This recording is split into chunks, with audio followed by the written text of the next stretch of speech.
Today we will discuss an interesting exercise for the dynamic apnea by fins, static plus dynamic. I will explain how and why to do such exercises and show you an example of me doing it last month when we were on a neighbor island, Copenhagen. How to do this exercise? Choose the distance which you can do relatively easy with dynamic apnea by fins without any contractions, without any urge to breathe, or maybe just like with a tiny one. Do your relaxation breathing as long as you need.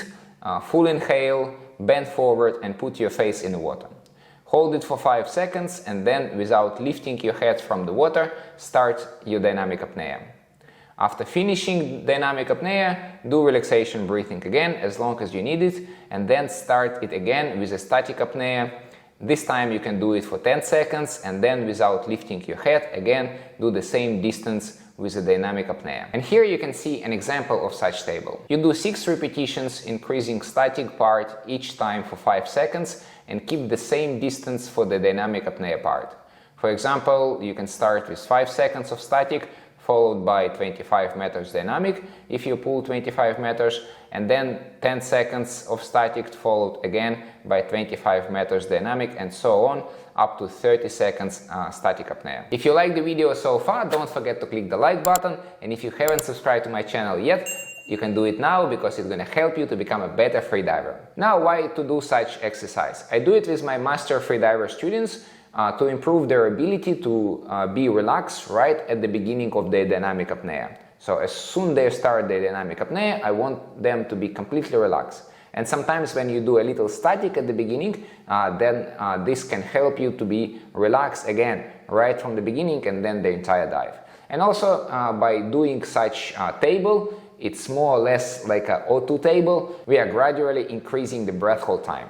So usually when my master freediver students are able to do, let's say, at least 3 times 50 meters dynamic apnea with a bifins in one session, then we can do this type of training. And we actually do the same table which you saw a minute ago, just in our case the distance for dynamic apnea is not 25 meters, it is 44 meters. Why 44 meters? Because our pool is 22 meters and I like to do this exercise starting and finishing at the wall, right? You can finishing in the middle, it's possible, especially if your pool is 50 meters, you can do 25 meters, come up, do your relaxation, and then 25 meters again. But in our case, we have a 22-meter pool, so we rather do it like one length, but most of the time we're doing like 2 lengths with a little static on top. In this exercise, you can increase the intensity by choosing the longer distance or longer static breath hold time, or both. How often to do this exercise? Well, as always, it depends on the intensity. If you choosing the longer distance for dynamic or the longer static breath hold time, or both,